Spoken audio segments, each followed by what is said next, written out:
chair. 4:28 a.m. The chair's empty. I told Mom she didn't have to stay nights anymore. That I was okay. I said it with conviction. She wanted badly to believe me, almost as badly as I wanted her to.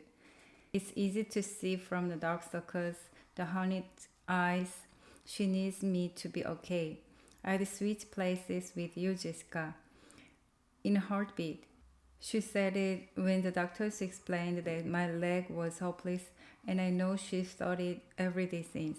She'd give up both her legs to give me back the one I lost. There's no doubt in my mind, but she can't, and I hate that she's been sleeping in the chair. So she's gone, and I'm alone.